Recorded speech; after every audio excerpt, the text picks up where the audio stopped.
Assalamualaikum warahmatullahi wabarakatuh.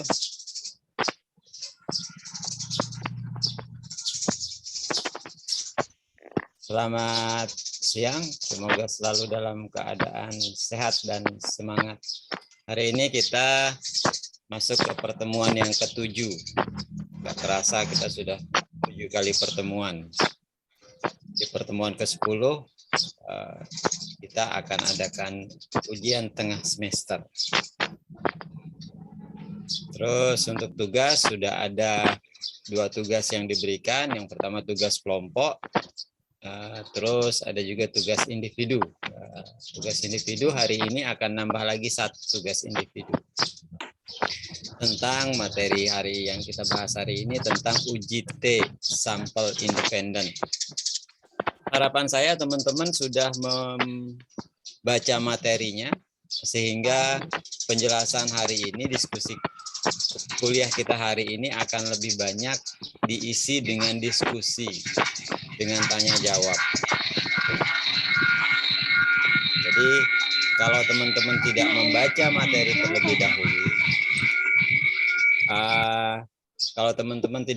materi terlebih dahulu, nanti perkuliahan ini jadi satu arah. Hanya saya saja yang ngomong, dan biasanya kalau satu saja yang ngomong, apalagi kalau saya yang ngomong, dijamin teman-teman akan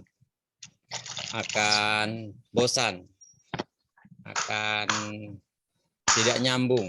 Karena itu materi saya post di e-learning beberapa hari sebelum perkuliahan, harapannya biar teman-teman membaca materi itu, memiliki pengetahuan awal, memiliki gambaran awal, kemudian pas perkuliahan ini kita akan lebih banyak diskusi, akan lebih banyak tanya jawab. Sudah dibaca kan? Sudah ya? Nah, harusnya sudah. Jadi biar perkuliahan kita lebih banyak diisi dengan diskusi. Karena mumpung di Zoom, diskusi mungkin bisa interaktif. Kalau lewat WA, nanti nanyanya lewat WA, itu biasanya kadang-kadang saya tidak langsung menjawab, kadang-kadang pertanyaannya itu sulit dijawab melalui chat WA. Kayak kemarin di kelas B ada yang nanya, Pak, bagaimana cara mencari ini? Saya juga tidak paham pertanyaannya karena maksudnya mungkin berbeda dengan yang saya pahami, terus menjawabnya pun kalau tidak dicontohkan langsung itu sulit. Jadi dengan Zoom kali ini teman-teman sudah membaca materi, harapannya perkuliahan kita akan lebih banyak diisi dengan diskusi, dengan tanya jawab. Saya cukup menjelaskan sedikit, nah terus nanti akan kita isi dengan diskusi. Seperti itu kalau kita kuliah idealnya untuk pembelajaran orang dewasa. Teman-teman kan sudah dewasa semua kan? Kak Andi sudah dewasa belum? Sudah balik ya? Sudah cukup umur. Nah, kalau pembelajaran orang dewasa harus seperti itu, harus lebih banyak diskusi, interaktif, tanya jawab, 2 sisi, jangan dari sisi saya saja. Oke, sekarang kita langsung ke materinya. Saya akan menjelaskan sedikit saja tentang materi, karena teman-teman tentu harapannya sudah membaca materi yang saya berikan. PowerPoint ini juga sudah saya berikan, saya post di e-learning. Saya tinggal menjelaskan beberapa bagian saja. Jadi materi kita hari ini adalah tentang uji T sampel independen. Sebelum kita bahas apa itu uji T sampel independen, saya ingin flashback ke belakang. Di pertemuan kedua kita membahas tentang pembagian statistik. Jadi statistik itu dibagi menjadi 2. Yang pertama adalah statistik murni, kemudian yang kedua adalah statistik terapan. Yang kita pelajari dalam mata kuliah ini statistik yang mana? Yang kita pelajari adalah statistik terapan. Jadi kita tidak pusing dengan rumus, kita tidak mencari rumus, kita tidak ngutak-ngatik rumus, kita tinggal menerapkan rumus yang sudah ada. Tinggal menggunakan rumus yang dihasilkan oleh para ahli. Jadi yang kita pelajari adalah statistik terapan. Dan tingkat kesulitannya, tingkat kerumitannya itu jauh lebih mudah daripada statistik murni. Jadi siapapun bisa belajar, bisa paham, bisa menguasai statistik terapan ini. Apapun latar belakang teman-teman, yang penting mau belajar, mau membaca, mau berdiskusi, dijamin pasti bisa. Terus statistik terapan itu terbagi menjadi dua. Ada yang namanya statistik deskriptif, ada yang namanya statistik inferensial. Statistik deskriptif itu tujuannya untuk mendeskripsikan data, meringkas dan menyajikan data. Itu sudah kita bahas juga di pertemuan sebelumnya. Terus statistik yang kedua itu disebut dengan statistik inferensial.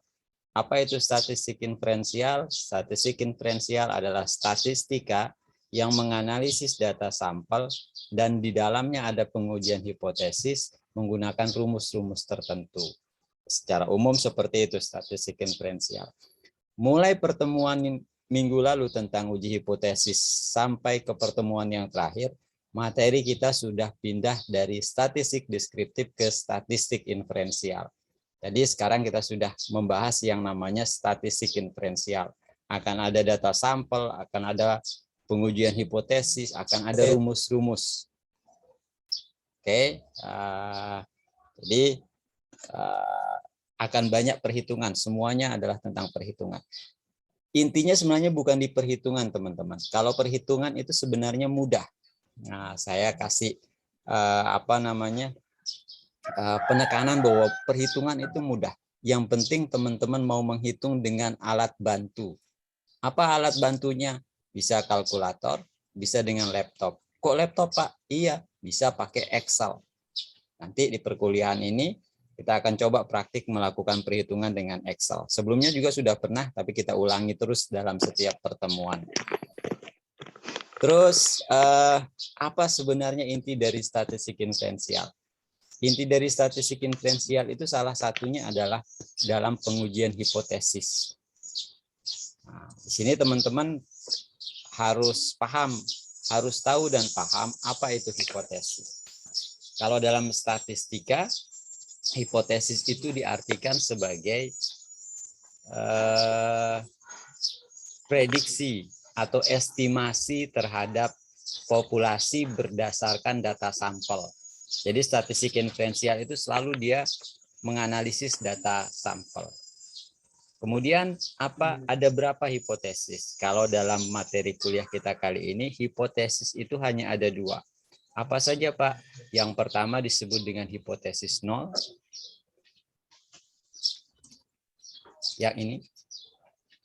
Kemudian yang kedua disebut dengan hipotesis alternatif, disingkat dengan HA.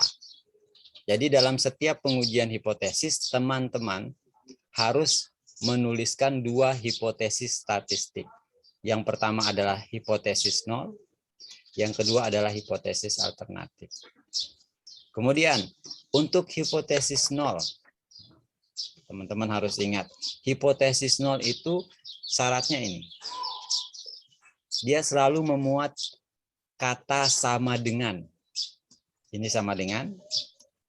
Di sini juga ada sama dengannya. Lebih kecil sama dengan. Ini juga ada sama dengannya. Lebih besar sama dengan. Jadi hipotesis nol itu harus memuat kata sama dengan.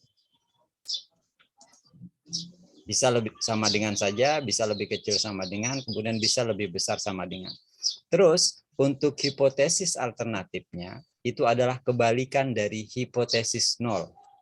Lawan dari hipotesis nol. Contoh, misalkan hipotesis nol yang kita berikan, yang kita ajukan itu menggunakan notasi sama dengan. Bagaimana notasi pada hipotesis alternatifnya? Notasi yang digunakan adalah tidak sama dengan. Boleh nggak, Pak? Kalau di sini sama dengan, saya pakai di sini lebih besar. Tidak boleh. Hukumnya makruh. Jangan dilakukan. Kalau lebih kecil boleh nggak, Pak? Tidak boleh juga. Hukumnya makruh.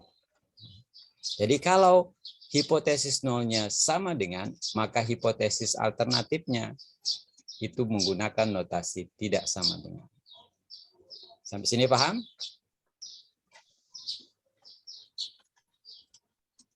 Lanjut. Belum. Belum. Yang mana belum paham?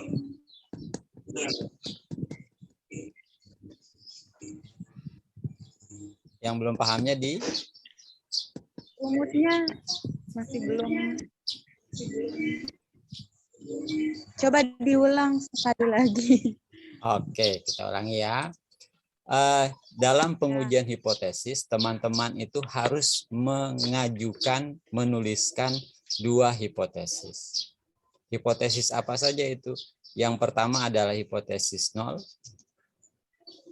Kemudian yang kedua adalah hipotesis alternatif.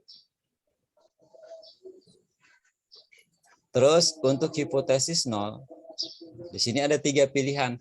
Kita hanya harus memilih satu saja. Kita harus memilih satu saja.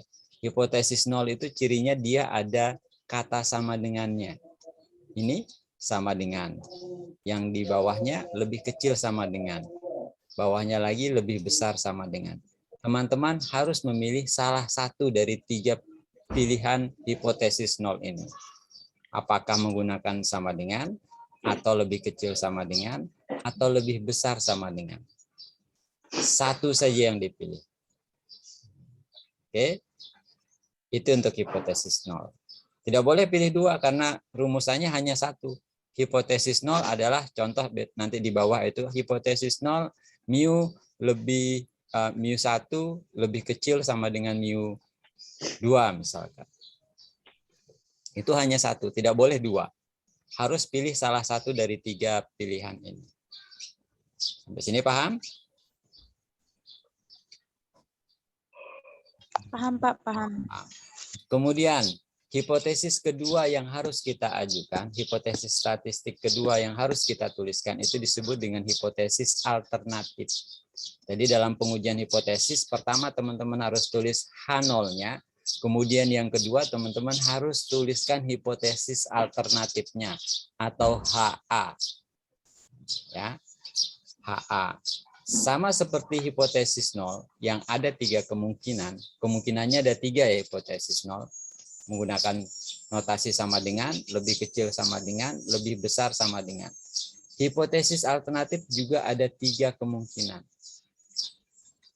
Cuman hipotesis alternatif itu adalah lawan dari hipotesis nol. Lawannya atau kebalikannya. Contoh, kalau misalkan di hipotesis nol kita menggunakan notasi sama dengan, maka di hipotesis alternatif kita akan menggunakan tidak sama dengan. Tidak boleh pakai yang lebih besar. Tidak boleh pakai yang lebih kecil. Hukumnya makruh. Bisa kalau kita salah mengambil hipotesis alternatif, nanti kesimpulannya juga bisa misleading istilahnya. Bisa keliru. Jadi, hipotesis alternatif itu disesuaikan sama hipotesis nolnya. Kalau H0-nya sama dengan, maka di hipotesis alternatifnya menggunakan notasi tidak sama dengan. Kalau H0 sama dengan, maka di HA-nya menggunakan tidak sama dengan. Kalau di H0-nya lebih kecil sama dengan, maka di HA-nya menggunakan kebalikannya atau lawannya, lebih besar. Kemudian kalau H0-nya lebih besar sama dengan, kebalikannya di HA kita pakai lebih kecil. Sampai sini, paham? Paham, Pak. Terus, dalam pengujian hipotesis itu ada disebut dengan uji sisi. Ini sekedar pengetahuan saja. Kalau notasi yang digunakan tidak sama dengan, maka dia disebut dengan uji 2 sisi. Kenapa disebut dengan uji 2 sisi? Karena kalau dalam pengujian hipotesis biasanya ilustrasinya dengan kurva. Salah satunya dengan kurva seperti ini. Kadang-kadang disebutkan dengan kurva normal. Kenapa disebut dengan uji 2 sisi? Karena Kenapa ada dua hipotesis, Pak? Karena nanti kita akan memilih mana hipotesis yang benar. Mana hipotesis yang kita terima. Maka di kurva normalnya, kriteria keputusannya biasanya kalau dua sisi itu wilayah penolakan H0 itu ada di sisi kiri dan sisi kanan. Itu kalau yang dua sisi. Kalau satu sisi, yang satu sisi itu kalau hipotesis alternatifnya menggunakan notasi lebih besar atau lebih kecil. Kalau dia lebih besar, maka dia disebut dengan uji sisi kanan. Kenapa sisi kanan, Pak? Karena wilayah penolakan hipotesis nolnya itu ada di sisi kanan, daerah yang diarsir, yang ini. Sisi kanan dari kurva. Sedangkan kalau hipotesis alternatifnya menggunakan notasi lebih kecil, dia disebut dengan uji sisi kiri. Kenapa disebut dengan uji sisi kiri? Karena wilayah penolakan hipotesis nolnya ada di sebelah kiri.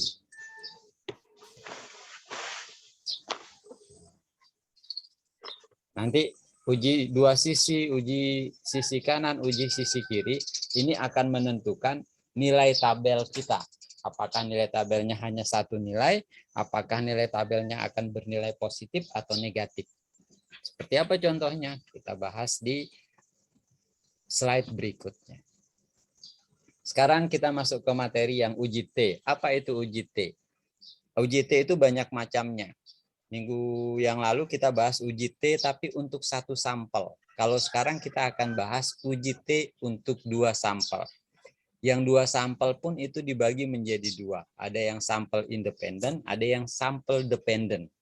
Yang dependen kita bahas minggu depan. Apa perbedaannya? Setelah minggu depan kita akan bisa tahu apa itu perbedaannya. Kalau untuk uji T sampel independen atau uji T kalau dia melibatkan dua kelompok, maka dia sering juga disebut dengan uji beda. Disebut dengan uji beda. Kenapa disebut dengan uji beda, Pak? Karena kita akan membedakan antara dua kelompok. Kita akan membedakan, membandingkan antara dua kelompok. Apa contohnya, Pak? Saya kasih ilustrasi dengan whiteboard, misalkan. Misalkan teman-teman ingin membandingkan antara mutu, ya, antara mutu dua sekolah. Ada sekolah A,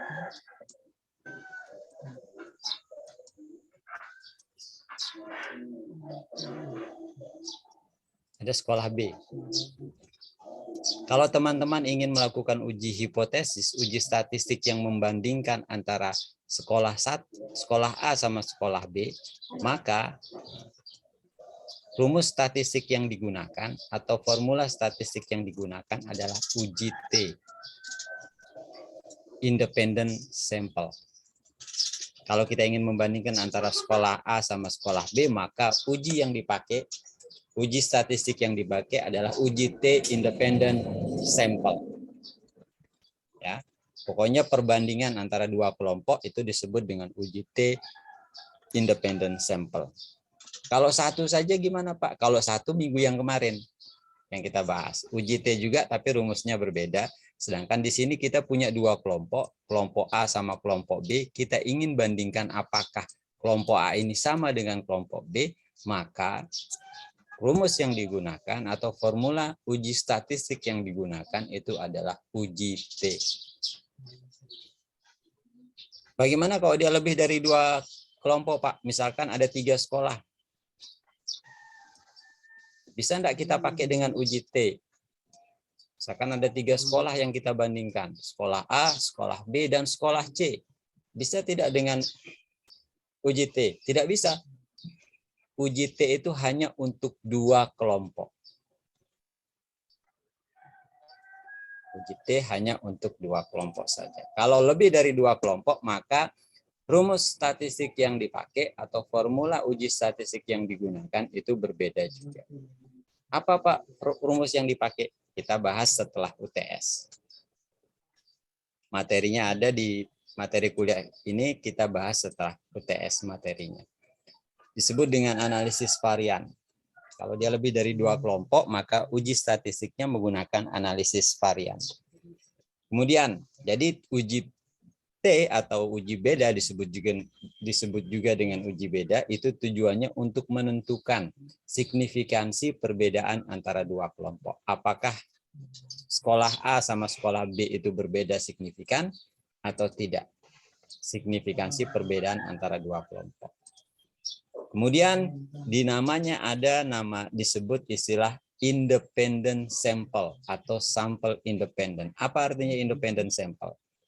Artinya bahwa kedua kelompok itu tidak ada korelasi, tidak ada hubungan, tidak saling pengaruh-mempengaruhi. Contohnya tadi, kita meneliti sekolah A sama sekolah B. Apakah sekolah A mempengaruhi sekolah B? Kalau independent sample, tidak. Dia berdiri sendiri. Nah, dia independent sample. Ada contoh yang lain, misalkan.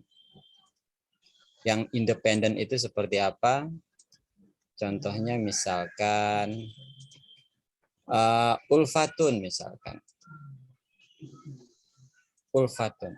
Nggak apa-apa ya Mbak Ulfa jadi contoh. Ulfatun. Ulfatun kan banyak fansnya. Terus sudah selesai kuliah, terus sudah bekerja di perusahaan, di bank, BUMN, di BRI. Cuman satu dia kurang, belum punya suami. Mau menikah.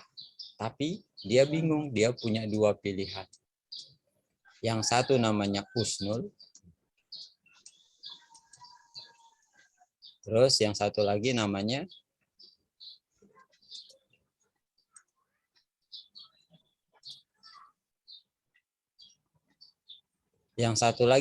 Kasyandi.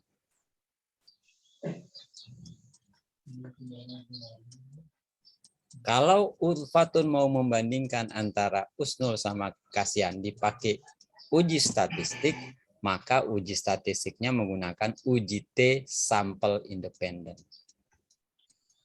Loh, kenapa pakai yang independen, Pak? Karena antara Husnul sama Kasyandi itu tidak saling mempengaruhi. Tidak ada hubungan. Husnul sama Kasyandi tidak ada hubungan. Husnul bukan kakaknya Kasyandi, Husnul bukan bapaknya Kasyandi. Jadi tidak ada hubungan. Jadi dia independen. Dia free. Dia tidak berkorelasi. Itu pengertian dari sampel independen. Terus, kapan biasanya digunakan uji T? Uji T biasanya digunakan dalam penelitian eksperimen. Penelitian eksperimen. Apa itu penelitian eksperimen? Penelitian eksperimen adalah penelitian yang di dalamnya ada perlakuan. Biasanya ada kelompok eksperimen, ada kelompok kontrol. Ini dia saling berbeda nih. Ini kelas A, ini kelas B, dia independen. Yang satu diberikan perlakuan, satu tidak. Kalau kita ingin membandingkan keduanya, maka uji statistik yang digunakan adalah uji T. Kemudian yang berikutnya, uji T ini termasuk dalam statistik parametrik. Nah, apa itu statistik parametrik? Statistik parametrik adalah metode statistika yang harus memenuhi syarat tertentu untuk dapat dilakukan analisisnya. Apa syarat untuk uji T? Yang pertama syaratnya sampel diambil secara random atau secara acak. Jadi dipilih secara random. Ini juga sudah kita bahas di populasi sampel di 2 minggu yang lalu. Kemudian sampel tersebut, syarat yang kedua, sampel tersebut berasal dari populasi yang berdistribusi normal. Ini juga kita sudah bahas di 2 minggu yang lalu. Seperti apa menguji normalitas? Bisa dengan uji Lilliefors, bisa dengan chi-square. Itu juga sudah kita bahas minggu sebelumnya. Itu tentang pengertian dari uji T sampel independen. Kemudian seperti apa contohnya? Di materi ada contoh 1. Seperti ini dia narasi soalnya. Untuk mempelajari pengaruh metode pembelajaran terhadap kemampuan berpikir kritis matematis siswa, dilakukan penelitian terhadap 2 kelompok siswa. Dua kelompok siswa. Berarti ada kelompok A, ada kelompok B. Oke. Yang A terdiri dari 10 siswa. Yang B terdiri dari 12 siswa. Yang 10 siswa yang kelompok A diajarkan dengan metode inquiry. Yang B, yang 12 siswa diajar dengan metode drill. Jadi setelah pembelajaran menggunakan dua metode yang berbeda, diteslah dua kelompok siswa ini. Hasil tesnya seperti ini. Berdasarkan data ini, kemudian yang ingin dijawab atau pertanyaan yang diajukan itu seperti ini. Apakah kemampuan berpikir kritis matematis siswa yang diajarkan dengan metode inquiry lebih tinggi? Kita punya dua kelompok, tadi ada A, ada B. Yang A diajar dengan inquiry, yang B diajar dengan drill. Pertanyaannya, apakah yang diajar dengan metode inquiry lebih tinggi? Jadi kalau kita tulis jadi seperti ini. A lebih tinggi daripada B. Kalau sudah seperti ini, maka kalau kita hubungkan dengan hipotesis, ada dua hipotesis, ada H0 sama HA. Ini rumusan yang menggunakan lebih besar. Ini hipotesis 0 atau hipotesis alternatif atau HA? HA. HA. Top. Jadi kalau dia sudah seperti ini, maka dia hipotesis alternatif. Jadi hipotesis alternatifnya sudah terlihat di soal. Apa hipotesis alternatifnya? Berarti mu A atau mu inquiry lebih besar daripada mu B. Hipotesis nolnya bunyinya gimana? Tulisannya gimana? Kebalikan dari lebih besar. Kita lihat yang di atas tadi. Berarti kalau di sini lebih besar, maka di hipotesis alternatifnya mu A di sini lebih besar, maka di sini dia lebih kecil sama dengan dari mu B.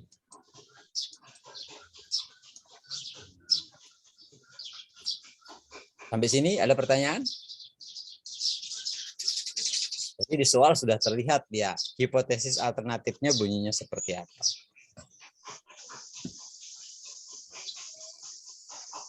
Atau kalau misalkan tidak dengan kalimat yang pertama ini, apakah kemampuan berpikir kritis matematis siswa yang diajarkan dengan metode inquiry lebih tinggi daripada yang drill?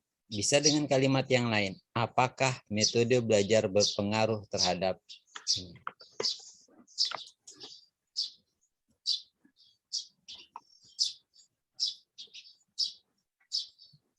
Sampai sini ada pertanyaan? Lanjut. Oke. Kalau konteks soalnya seperti itu, narasinya seperti itu, maka dia ilustrasinya seperti tadi. Ada kelompok siswa dibagi menjadi dua, yang satu disebut kelompok eksperimen, yang satu kelompok kontrol. Eksperimen 10 siswa diajarkan dengan inquiry, kontrol 12 orang diajarkan dengan drill. Kita ingin membandingkan apakah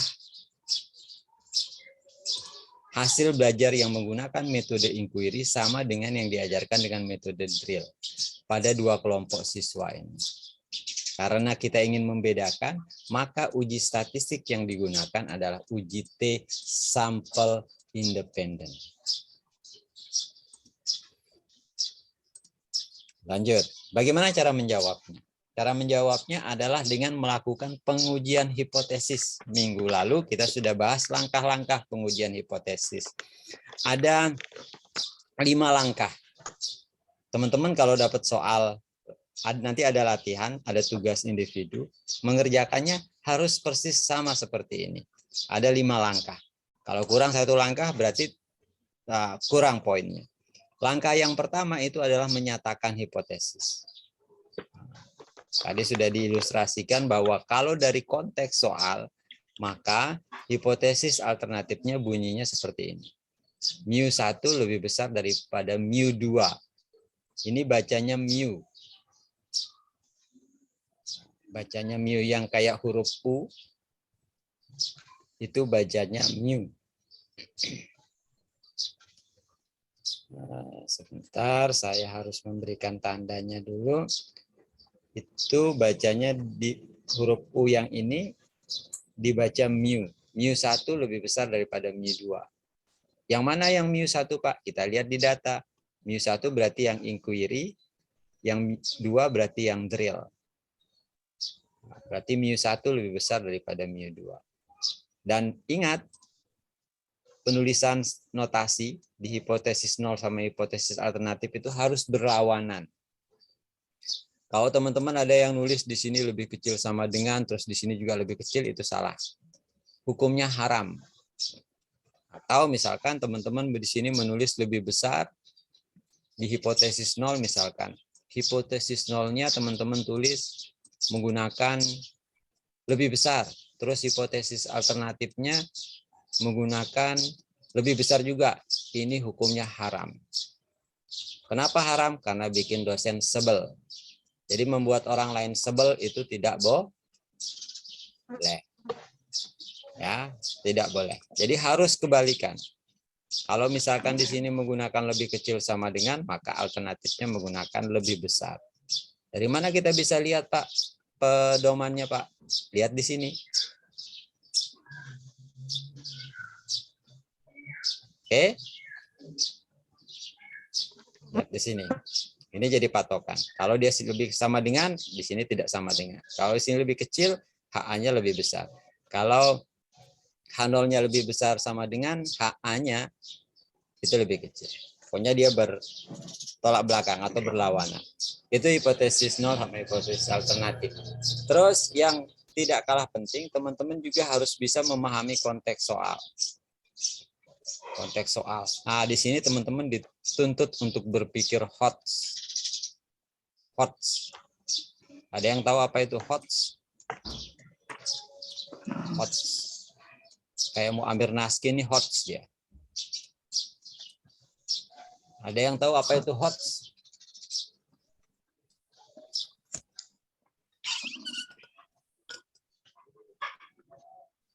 HOTS. Ayo, siapa yang tahu?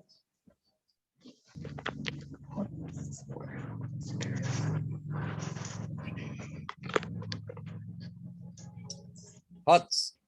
Arsis tawa, apa itu HOTS? Panas, Pak. Panas. Betul salahnya. Iya, panas. HOTS. Ini kan mahasiswa, jadi harus bisa berpikir HOTS. HOTS itu apa? HOTS itu dari bahasa Inggris. Hanya itu higher, atau ada yang bilang juga dengan high. Kemampuan berpikir tingkat tinggi. Order. O-nya order. T-nya thinking.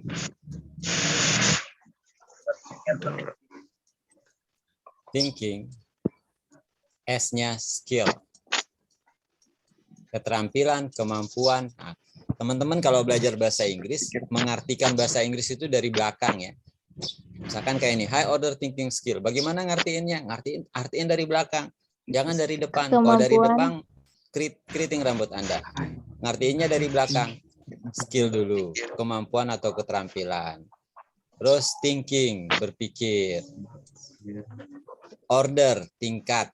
Atau level, atau urutan, atau tingkat di sini, tinggi. Jadi ngartiinnya dari belakang dulu. Keterampilan, berpikir, tingkat tinggi. Ini dulu, keterampilan, berpikir, tingkat tinggi. Karena mahasiswa harus bisa berpikir tingkat tinggi. Dari mana kita cara latihannya, Pak? Nah, di statistik ini caranya untuk melatih. Untuk menentukan apa H0 dan HA-nya, itu harus bisa memahami soal. Baca soal dengan baik, paham, tepat, udah. Perumusan hipotesisnya insya Allah tidak akan salah. Ya, jadi di soal sudah terlihat dia apakah HA-nya itu lebih besar atau lebih kecil atau tidak sama dengan. Itu di langkah yang pertama. Jadi langkah pertama yang teman-teman harus buat itu adalah menuliskan hipotesis. Dan harus 2 hipotesis ini yang dituliskan. Kemudian langkah kedua itu adalah menentukan taraf signifikansi. Taraf signifikansi yang biasa dia pakai, yang biasa digunakan itu adalah 0,05. Kalau di soal tidak disebutkan berapa taraf signifikansinya, maka pakailah 0,05. Ya. Kalau di soal disebutkan 0,01 gimana, Pak? Berarti pakai yang disebutkan dalam soal, yang 0,01. Kalau tidak disebutkan, gunakan 0,05. Itu yang kedua. Menentukan taraf signifikansi. Apa kegunaan dari taraf signifikansi? Kegunaan taraf signifikansi adalah salah satu patokan untuk mencari nilai tabel. Salah satu patokan mencari nilai tabel. Nilai tabelnya di mana, Pak? Itu ada di langkah ketiga. Jadi di langkah ketiga itu ada yang namanya kriteria keputusan. Ada kriteria keputusan. Kenapa harus ada kriteria keputusan, Pak? Saya kasih ilustrasi. Lewat whiteboard. Sekarang saya pakai contoh Riani. Riani sudah mandirin? Sudah, Pak. Sudah sarapan? Belum. Belum. Nanti minta sama Rangga traktir ya. Beasiswanya baru cair. Iya, Pak. Ya, saya pakai contoh Riani. Misalkan Riani. Contohnya sama. Ini sekedar contoh ya, jangan dimasukin ke hati. Nggak boleh baper. Riani mau nikah, tapi dia punya 2 calon. Atau udah usah aja lah, ganti aja lah. Dari tadi cewek terus. Kita ganti dengan Naski. Naski dari mana?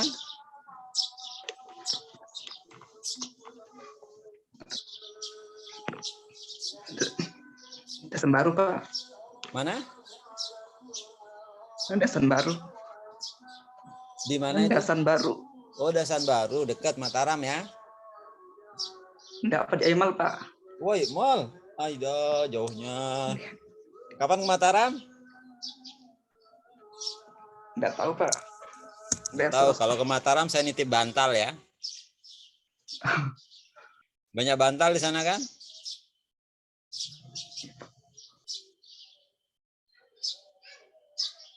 Oke.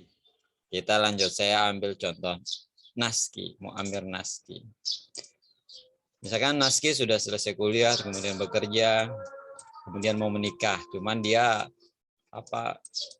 playboy juga, jadi punya 2 calon. Yang satu namanya Sasmita, yang satu namanya Ulfa. Ulfa terus ini. Ulfatun. Sebentar lagi kita break ya karena azan. Suara speaker masjid masuk nggak, teman-teman? Masuk, Pak. Masuk, Pak. Kita break dulu kalau gitu ya. Setelah azan, kita teruskan. Nggak apa-apa? Ya, kita break dulu. Kita break dulu biar suara, karena ini direkam. Jadi kalau direkam ada suara ini nanti tidak fokus sama penjelasan. Jadi kita break dulu, nanti kita lanjutkan jam 12.15. Sekitar 20 menit lagi.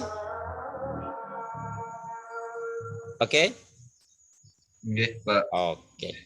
Oke, teman-teman, selamat istirahat. Nanti kita ketemu lagi jam 12.15.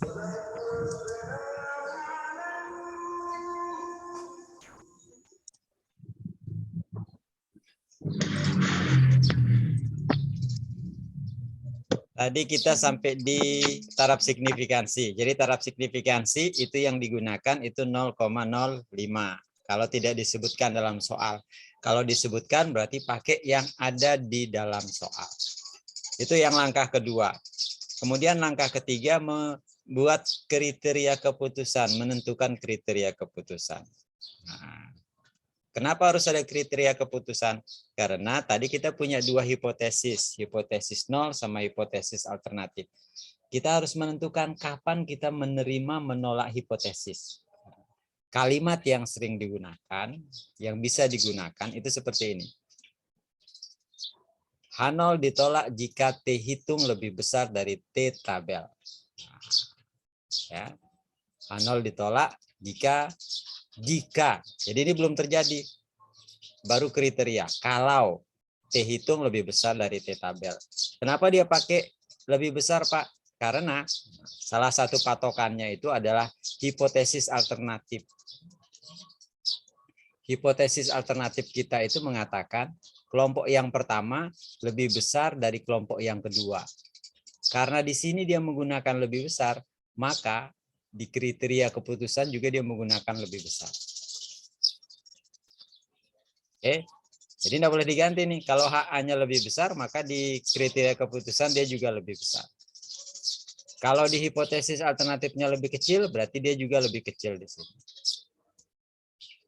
Kalau di hipotesis alternatifnya kelompok pertama lebih kecil dari kelompok kedua, maka di sini dia juga akan berubah menjadi lebih kecil. Lebih kecil. Jadi dia tergantung sama HA. T hitung, berapa T hitungnya? Nanti diperoleh di langkah yang keempat di perhitungan. Yang sekarang harus kita cari itu adalah nilai T tabelnya. Bagaimana cara mencari nilai tabel? T tabel dicari berdasarkan dua kriteria, dua patokan. Yang pertama taraf signifikansi, kemudian derajat bebas atau DB. DB diperoleh dari N1 tambah N2 dikurangi 2. Kalau dari soal, itu N1-nya ada 10, N2-nya ada 12. N1 tambah N2 dikurangi 2 ketemunya 20. Terus T tabelnya berapa, Pak? Nilai T tabel yang 1,725 ini dilihat di file tabel T. Yang mana file tabel T-nya? Kita buka tabel T-nya.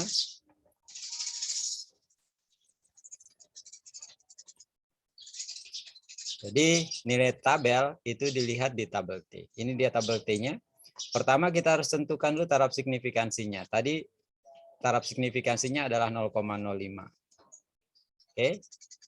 Terus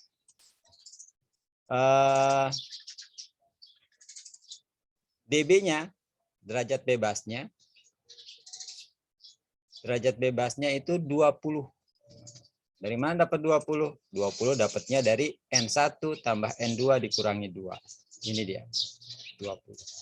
Jadi, nilai tabel itu dilihat pada alfa 0,05 dan DB 20. Ini DB-nya, turun ke bawah. Terus, nilai tabelnya yang ini. 1,725. Jadi ngelihatnya di file tabel T. Sampai sini ada pertanyaan? Paham, Pak. Paham ya? Jadi bukan dibagi. Jadi 1,725 ini bukan 0,05 bagi 20 bukan. Tapi dilihat di file tabel T, nilai tabel T. Patokannya 0,05 sama DB 20. Bukan dibagi. Kalau teman-teman mengerjakan ini dan betul nilainya, poin bobot nilainya itu 1,5. Saya sudah 1,5. Terus yang nilai tabel ini kita masukkan ke sini. Jadinya seperti ini. H0 ditolak jika T hitung lebih besar dari 1,725. H0 ditolak jika T hitung lebih besar dari 1,725. 1,725 dapatnya dari mana, Pak? Kita sudah tulis di sini. Yang ini dapatnya dari mana, Pak? Dari file tabel T.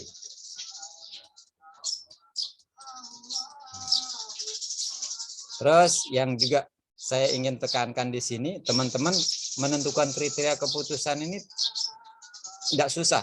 Yang penting teman-teman berpikir logis. Saya ulangi yang tadi, kenapa dia menggunakan lebih besar? Karena HA-nya menggunakan tanda lebih besar. Karena kriteria keputusan, maka kriteria keputusan juga menggunakan tanda lebih besar. Jadi pokoknya kita lihat HA-nya. Kalau HA-nya menggunakan tanda lebih besar, maka di kriteria keputusannya juga menggunakan tanda lebih besar. Itu yang kriteria keputusan. Kemudian yang perhitungan. Ini dia perhitungan. Nah, ada beberapa tahapan perhitungan yang harus kita lakukan.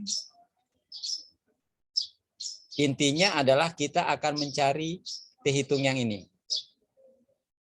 Ya, kita akan mencari T hitung yang ini, tapi sebelum kita mencari T hitungnya, nilai T hitungnya, kita harus cari dulu rata-rata untuk kelompok pertama, kemudian rata-rata untuk kelompok kedua, kemudian sama SP, simpangan baku gabungan dari kedua kelompok.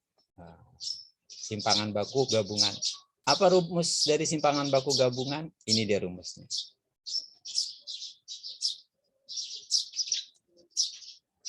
Bagaimana cara menghitungnya? Yang jelas teman-teman kalau melihat yang seperti ini jangan langsung mau ketemu hasil akhir. Harus tahap demi tahap, satu per satu. Ya, satu per satu. Kalau teman-teman langsung mikirin semuanya sekaligus, bisa menyebabkan kegalauan. Saya selingan sedikit. Isma pernah merasa galau enggak? Pernah, Pak. Pernah. Pernah. Tahu enggak galau itu apa?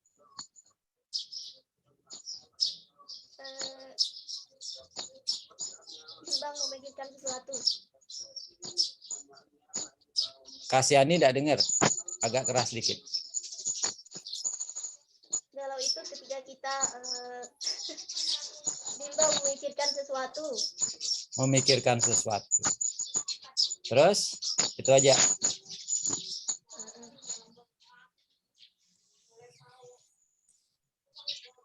Itu aja ya. Ini yang muka-muka galau nih arsis tawa. Sis.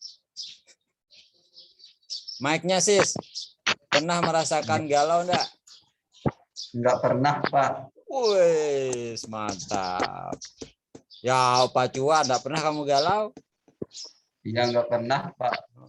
Enggak bisa jadi contoh kalau gitu. Mana nih yang muka-muka galau? Muamir Naski. Where are you, Muamir Naski?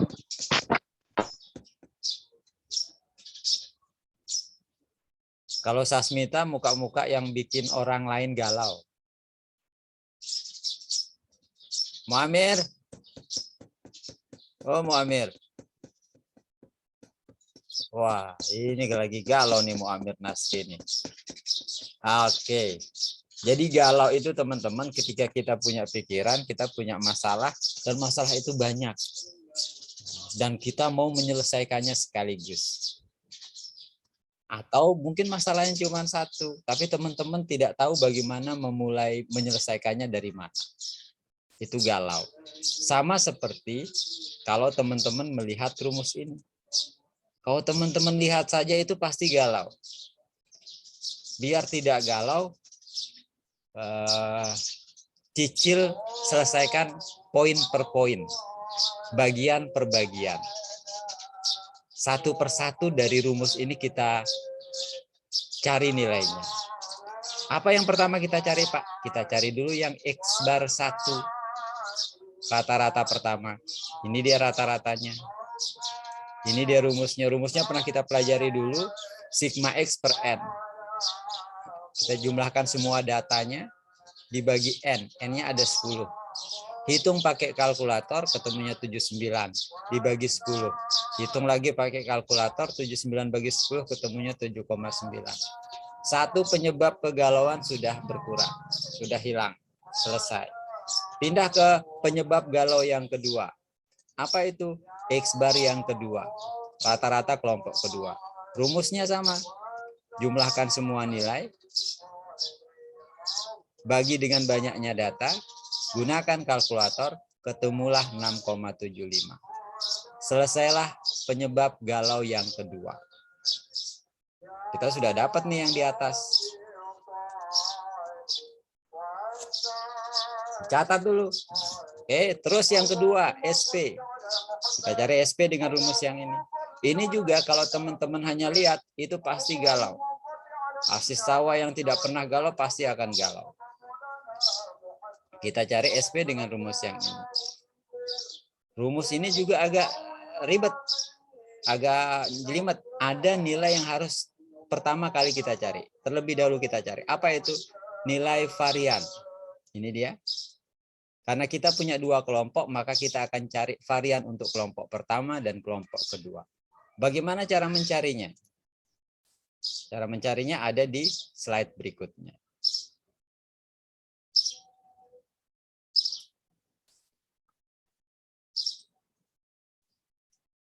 Varian yang pertama, rumusnya ini.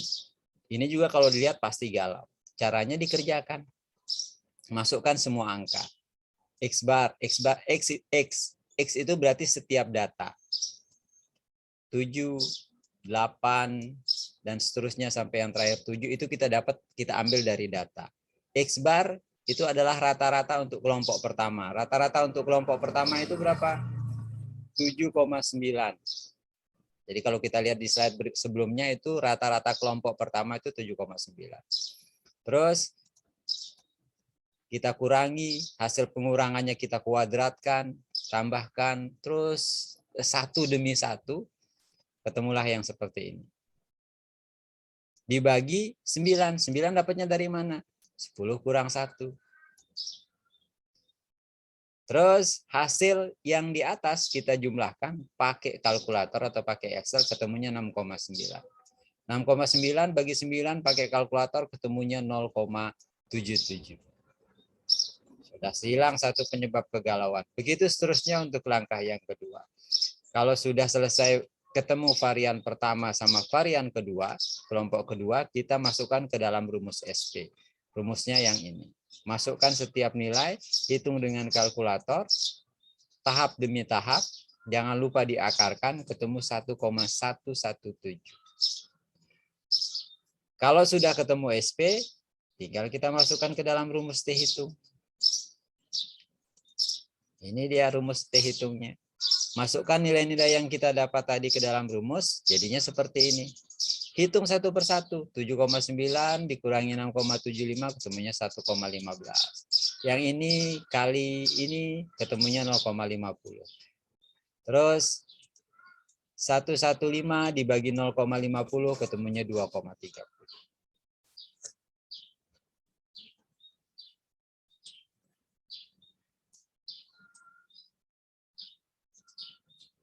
Terus kalau sudah ketemu ini, kita sampai di langkah yang terakhir, keputusan dan kesimpulan.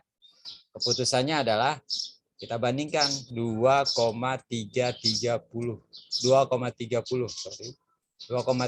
sama 1725. Ini T hitungnya, ini T tabelnya. Ternyata T hitung lebih besar dari T tabel.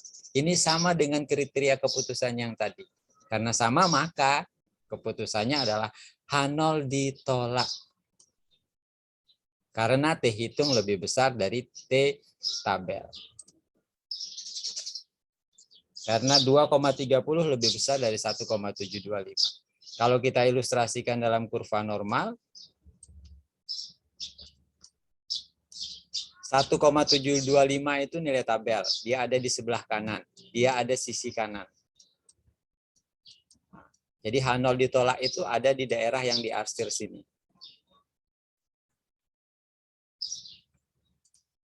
Ini daerah yang diarsir, H0 ditolak. 2,30 itu pasti tempatnya di sini. Tidak mungkin ada di sini.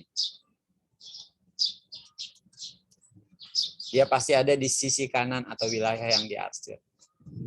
Karena dia jatuh di wilayah yang diarsir, maka keputusannya adalah H0 ditolak. Atau bisa juga dengan kalimat yang ini. H0 ditolak jika T, karena, bukan jika lagi, karena T hitung lebih besar dari T. Tadi kita ada dua keputusan. Ada dua hipotesis. Hipotesis 0 sama hipotesis alternatif. Berdasarkan keputusan, ini keputusannya H0 ditolak, kita coret nih H0. Berarti yang kita terima adalah HA. Ini yang kita terima. Apa kesimpulannya? Kesimpulannya bunyi dari HA. Jadi kesimpulannya seperti itu. HA bilang apa? HA itu kan bilang bahwa kelompok pertama lebih besar dari kelompok kedua. Ini yang kita terima. Kalimatnya jadi seperti ini. Terdapat cukup bukti untuk mengatakan bahwa, bukan bawah nih ya, bahwa kemampuan berpikir kritis matematis siswa yang diajar dengan metode inquiry lebih tinggi. Yang ini inquiry, ini drill. Yang inquiry lebih tinggi daripada yang drill. Atau kalau tidak dengan yang ini, bisa juga dengan yang di bawahnya. Metode belajar berpengaruh signifikan terhadap kemampuan berpikir kritis matematis siswa. Sampai di sini ada pertanyaan.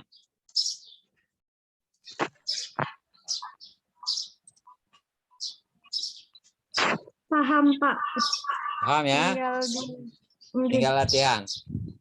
Perlu saya contohkan perhitungan menggunakan Excel? Boleh, Pak. Boleh ya. Kalau teman-teman mau melakukan perhitungan yang tadi, saran saya teman-teman harus pakai alat bantu. Kalkulator atau dengan laptop. Laptopnya Excel.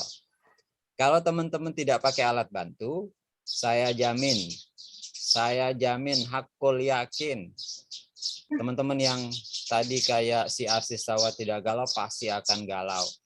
Isma Aswari yang juga tidak pernah susah, akan jadi susah. Jadi dalam melakukan perhitungan, gunakan alat bantu. Apa alat bantunya? Kalkulator, boleh kalkulator HP, yang jelas satu persatu. Atau dengan Excel. Saran saya kalau misalkan ada laptop, hitunglah dengan Excel. Bagaimana cara melakukan perhitungan dengan Excel? Pertama-tama teman-teman harus input datanya dulu di Excel. Ya, teman-teman harus input datanya di Excel. Di sini saya sudah taruhkan datanya. Saya share screen dulu.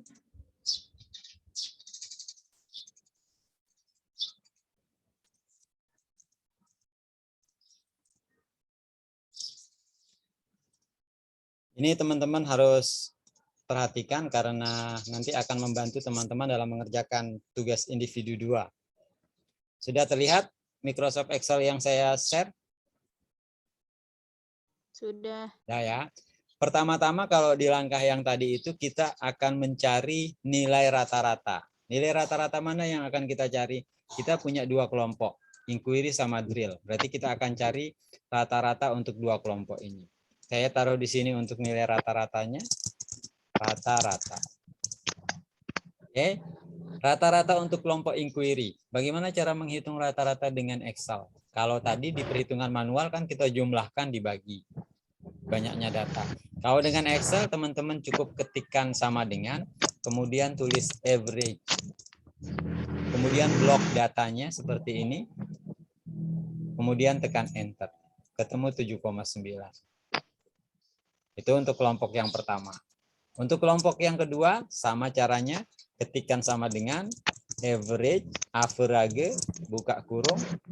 Kemudian blok datanya. Kemudian tekan enter.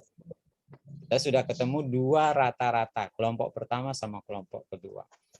Terus, langkah berikutnya kalau di contoh perhitungan itu adalah kita mencari varian. Ya. Mencari varian. Bagaimana caranya? Pertama, kita tuliskan di sini varian 1. Ini contoh saja ya, teman-teman bisa berkreasi dengan format yang berbeda. Tapi kurang lebih seperti ini dia contohnya.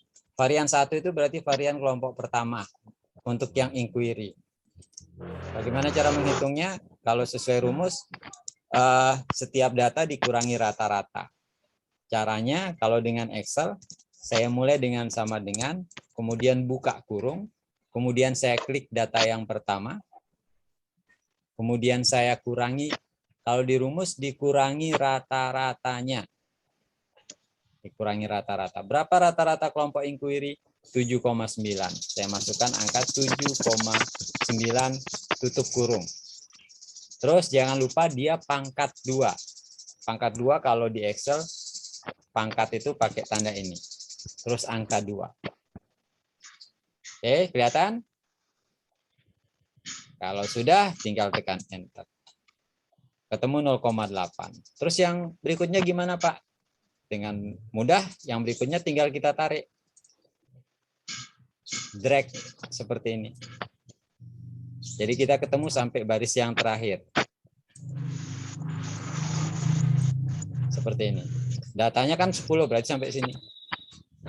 Sudah ketemu yang ini, tinggal kita jumlahkan. Caranya, zoom. Tunggu sebentar, dia mau hujan, saya angkat jemuran dulu.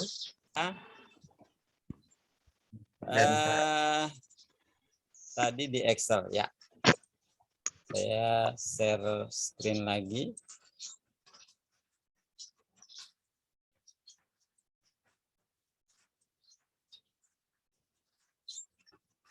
Ya, jadi zoom, kita akan jumlahkan. Blok data yang mau kita jumlahkan, tekan Enter. Kalau di perhitungan varian, kita sudah ketemu yang bagian atas. Tinggal kita bagi dengan banyaknya data. Banyaknya data itu 10, berarti 10 kurang 1. Berapa variannya? Kalau kita ketikkan seperti ini. 6,9 dibagi 10 kurang 1. 10 kurang 1 itu 9. Enter. Ketemu 0,7667. Coba kita bandingkan sama yang di PowerPoint atau di materi. 0,77 sama. Ini karena dia beberapa angka di belakang koma, kita sederhanakan. Jadi 2 angka di belakang koma, 0,77 sama. Itu untuk varian yang kelompok ke pertama. Sekarang yang kedua gimana, Pak? Gampang. Apalagi yang kedua, teman-teman tinggal copy yang di atas, yang ini paste, terus drag sampai data yang terakhir. Data yang terakhir 12. Ketemu ini. Terus kita jumlahkan. Ketikkan sama dengan sum blok data yang mau kita jumlahkan. Seperti ini. Enter. Ketemu 36,12. Terus kita bagi N kurang 1. N-nya ada 12 dikurangi 1. Ini 12-nya kurangi 1 ketemu 11. Berarti ini 36,12 dibagi 11. Ketemu 3,283. 3,283. Gimana Oke. cara kopinya tadi, Pak? Saya ulangi. Ulangi ya, ada keliru tadi sedikit. Varian yang kedua itu rumusnya saya copy anunya dulu. Saya copy hasilnya dulu. Biar tidak keliru.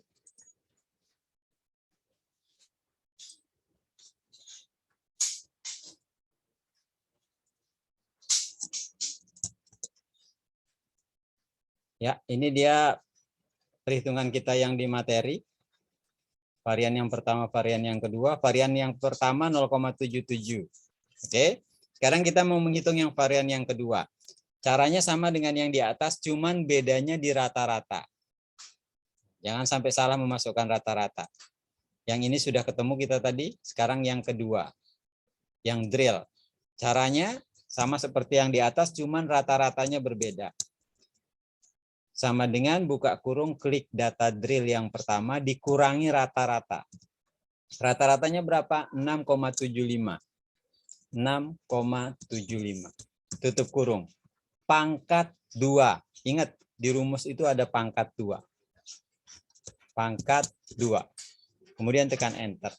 Kalau sudah, tinggal kita tarik sampai data yang terakhir. Data yang terakhir ada 12. 12 data. Ini dia. Kita sudah ketemu bagian yang atas ini. Yang ini. Bagian yang atas sudah ketemu. Hasil penjumlahannya ini juga seharusnya ketemu. Terus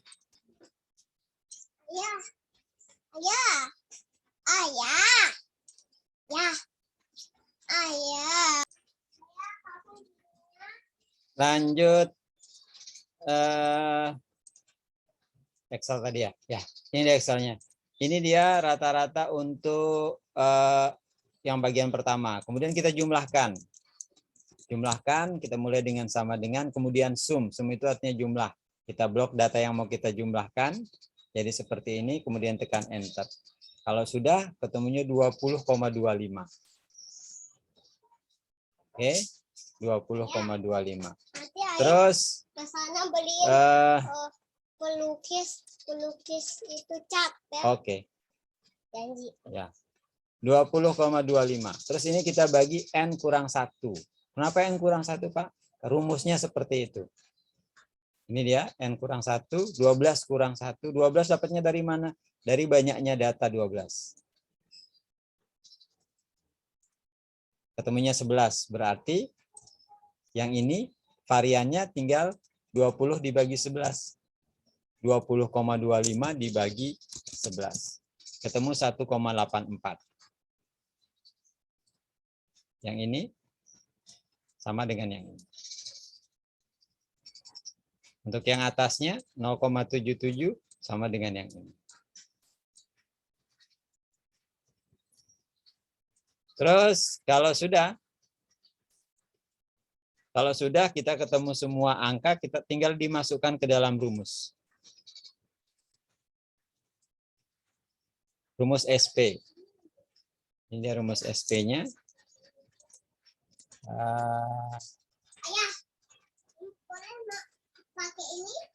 Ini dia rumus SP-nya. Rumus SP-nya kalau dengan Excel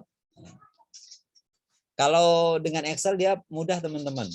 Cuman mungkin perlu pembiasaan. Kalau teman-teman menghitungnya satu per satu juga bisa.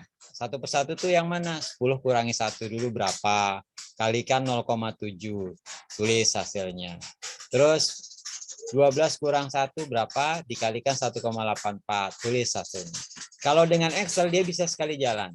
Bagaimana caranya kalau dengan Excel? Kita sudah punya setiap angka. Mulai dengan sama dengan, kemudian akar, kalau dalam Excel itu ditulis dengan SQRT.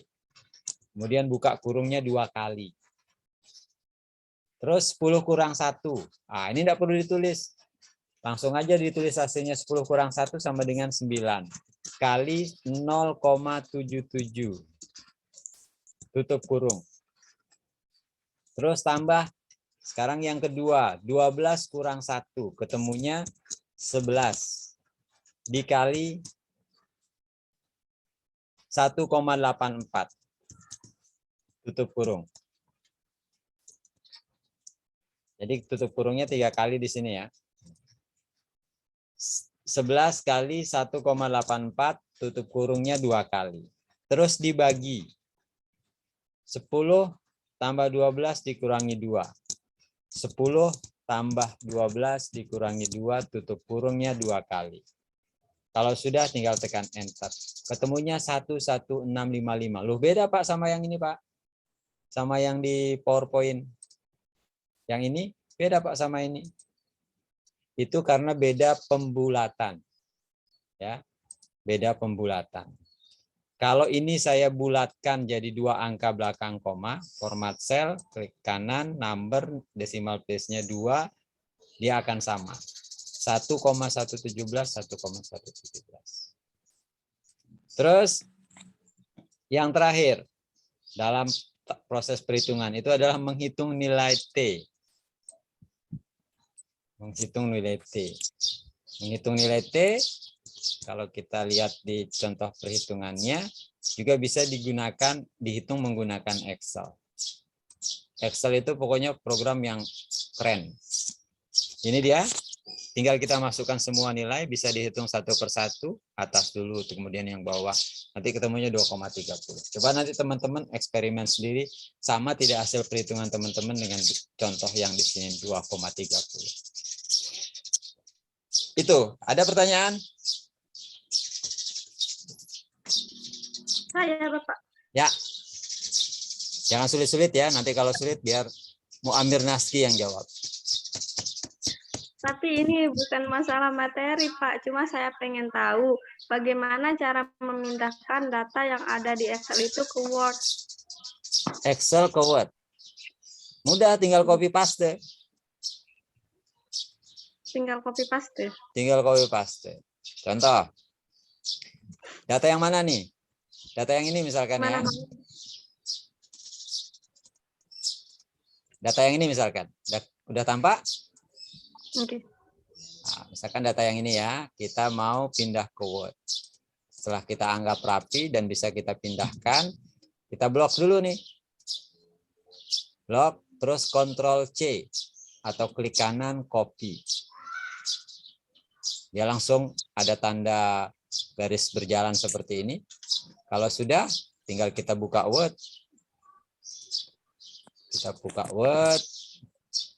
Terus kita paste yang tadi kita sudah copy. Ini Word-nya. Tinggal paste. Klik kanan paste. Selesai dah. Tinggal dirapikan. Pastenya pun itu bisa beberapa cara. Ini paste apa adanya. Bisa juga paste picture. Jadi kalau kita klik di paste sini, ada yang ke bawah, di sini ada paste spesial, atau di atasnya ini ada picture. Jadi picture seperti ini. Kalau picture dia bisa kita perbesar, bisa kita perkecil. Ya, kalau Sasmita suka yang kecil ya kecilin aja. Kalau space-nya besar, besarin. Tinggal di copy paste. Yang dari Excel, dari Word ke Excel juga seperti itu. Ya, dari Word ke Excel juga seperti itu. Tapi kadang-kadang Pak, datanya nggak rapi kalau di copy dari Word ke Excel. Apakah memang begitu atau gimana? Memang begitu. Jadi disuruh merapikan. Jadi kadang-kadang program itu melatih kesabaran kita. Untuk kita sabar. Sama seperti belajar ini. Oke. Itu Mbak Sas. Ada lagi yang lain? Pak.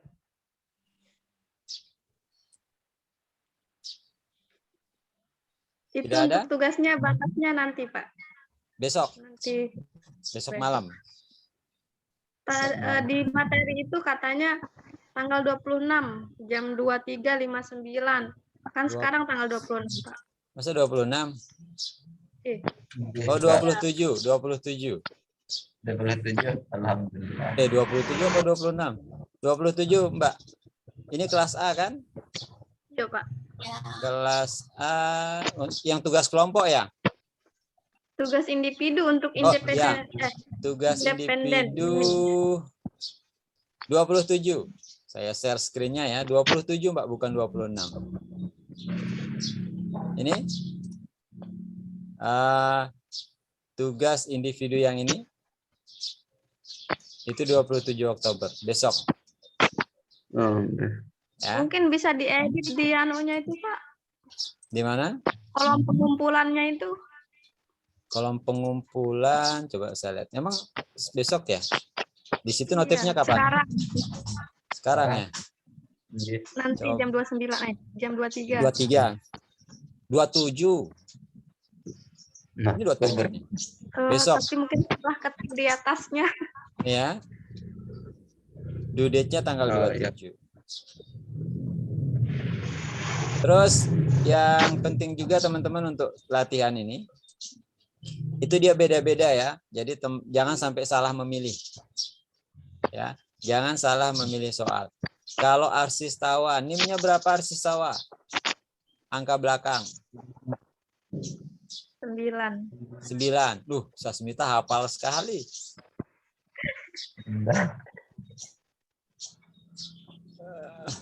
Berapa NIM angka belakangnya? 9, Pak. 9. Oh. Betul berarti assessment. Kalau 9 berarti mengerjakan soalnya yang untuk mahasiswa NIM ganjil. Jangan sampai mengerjakan soal untuk mahasiswi NIM ganjil ya. Saya suruh operasi jenis kelamin nanti kalau salah mengerjakan. Pokoknya kalau teman-teman salah mengerjakan soal itu tidak dapat nilai. Ya, tidak dapat nilai. Oke, ada lagi yang mau ditanyakan untuk tugas individunya? Ditulis tangan boleh, Pak? Boleh. Diketik pakai Word boleh, Pak? Boleh. Pakai Excel? Boleh. Yang penting kalau yang gambar itu nanti difoto, dijadikan satu file, disimpan dengan nama PDF. Pakai PDF. Terus format nama filenya NIM sama tugas individu 2. Jangan lupa NIM-nya. Terus di dalamnya kalau bisa ada nama sama NIM juga. Kalau tidak ada nama, tidak ada NIM, di filenya juga tidak ada NIM, saya enggak tahu itu punya siapa nanti. Jadi kasih Andi jangan sampai lupa tulis NIM ya. Soalnya hanya lembar jawaban itu saya nanti bingung ini punya Sasmita atau Margina atau Kasyandi atau siapa. Jangan sampai lupa menulis NIM sama nama. Itu, ada yang mau ditanyakan? Sama satu lagi, Pak. Ya, boleh. Untuk tugas kelompok itu kan dikasih tahu kalau marginnya itu 33, 43 gitu kan, Pak. Ya. Tapi pas saya coba di laptop, kenapa kecil sekali jadinya gitu. Nggak apa-apa, dicoba aja besok presentasi. Ya. Yang jelas harus dipresentasikan. Nggak apa-apa nanti kalau misalkan seperti itu. Iya nggak apa-apa Mbak. Yang penting mengalami dulu. Nanti kita evaluasi sama-sama. Ya. Kita bahas sama-sama. Itu yang tugas kelompok. Ada lagi yang lain? Tidak ada?